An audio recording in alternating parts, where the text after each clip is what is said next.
But in May, 4 months pregnant, Carolyn had even more to worry about. She was showing and had to tell her family.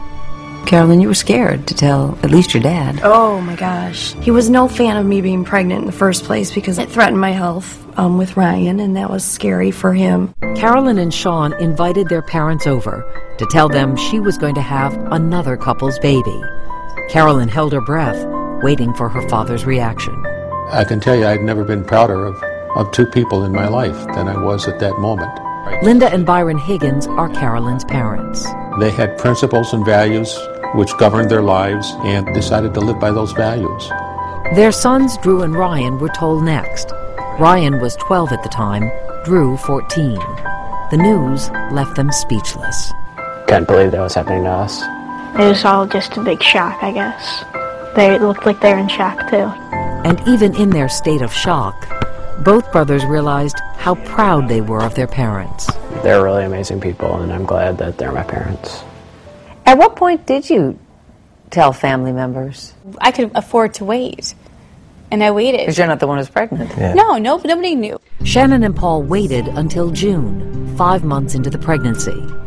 By that time, they learned they were having a boy, and DNA tests left no doubt this was their child. The initial reaction from your family? They were excited, and they were shocked. And at that same time, even in the midst of all they were going through, Carolyn and Sean still hadn't given up on having their own child. So they came up with a plan, one just as astonishing as the situation they were already in.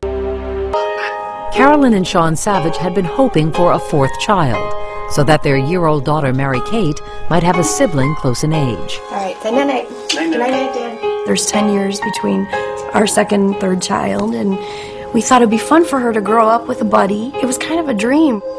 But right now, Carolyn was pregnant with another couple's child. And deciding to have that baby meant she would have to go through another high-risk pregnancy. Then, even worse, Carolyn also learned that carrying the Morell's child would cause this pregnancy to be her last. You cannot become pregnant again. Doctors advise you that that's not something that you should do. Right. It would put me well around 42 or so by the time we could attempt another pregnancy with our own embryos. And if we tried to have another baby at 42, delivery well after I was 43, it just was considered dangerous. But Carolyn and Sean were undeterred. They still had 5 embryos and had promised each other they would use every one of them to try to have a child. And they wanted to begin trying right away. So the Savages made a remarkable decision. Carolyn, the accidental surrogate, would search for her own surrogate to have that child for them. Boy, it seems like you have enough on your plate at that point. How did you make that decision then? There was a lot on our plates. It was an enormous amount of things to be doing. But in a way, too, it was something positive to focus on for our family. We got good advice, and we did a good search process. How long did it take you to find a surrogate? A month? Probably about a month. We got very lucky. Her name is Jennifer. She was a nursing student, 30 years old, and had been a surrogate once before. She and Carolyn corresponded for several weeks and finally met in June. Carolyn was 5 months pregnant. The first thing she said when she sat down is, well, as you can see, I'm pregnant. And there was a long pause, and she said, it's not mine. And that's usually what I say to people as a surrogate. So I was kind of confused, and she went on to tell me the story. After hearing that story, Jennifer made her decision.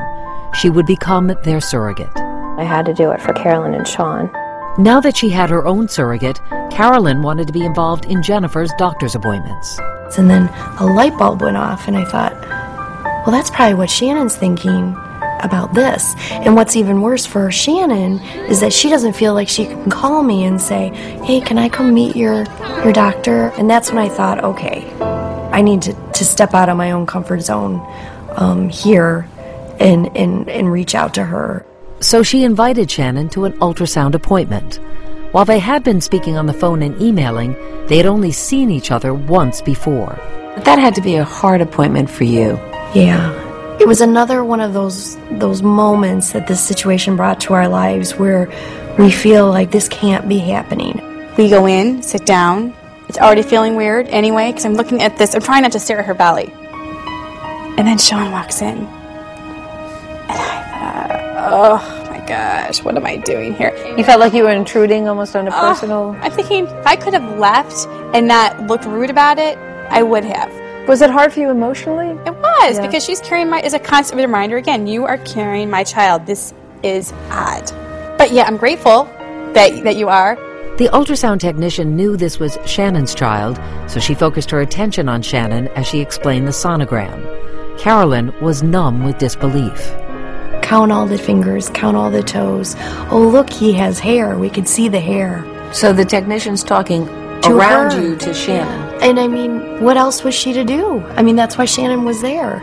And we invited Shannon to be there. But I'm thinking, I cannot believe I'm surviving this moment without just falling completely apart.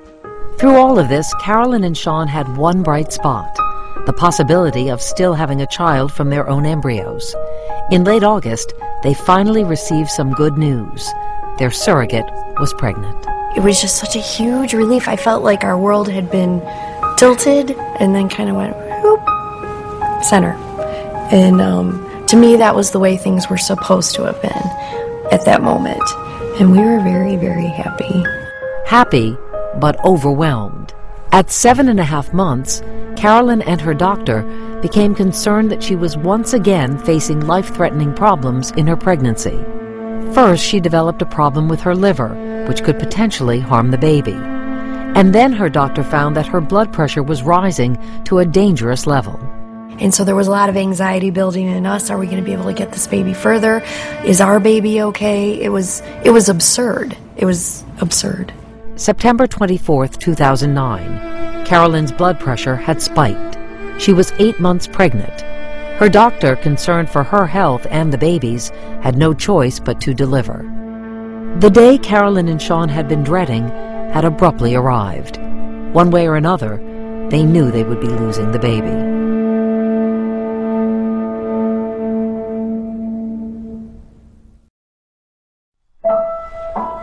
The whole pregnancy was like walking a plank. And on September 24th, we jumped. They had talked about, thought about, even cried about this day for months. The idea that that baby was going to be rolled out of the delivery room and handed to another mother, it was just unfathomable. Now it had finally come. September 24th, 2009. Carolyn was in the OR being prepped for a C-section. Shannon and Paul anxiously waited in a separate room nearby. I was worried about Carolyn. I was worried about the baby too, and I couldn't do anything about it. And I was just waiting. It was horrible. Yeah, and then just the reality of it all. Knowing that you're not going to hear those first cries and see the baby and just experience it. So that was hard.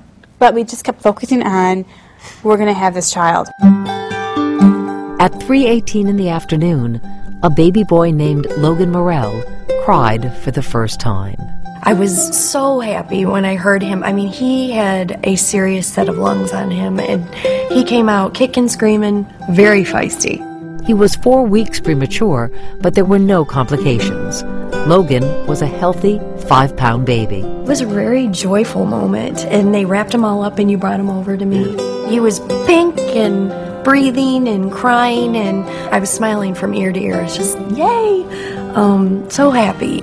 But for you, Carolyn, as a mom, as someone who so wanted a fourth baby, knowing this was your last opportunity, None of that mattered at the moment. What mattered was that he came out and he was healthy. So what I wanted in my loss didn't matter at that moment. What mattered was his health and his safe arrival.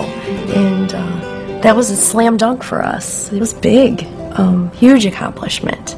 With the delivery behind them, Carolyn and Sean now had to face every emotion, every heartbreak they knew would come next.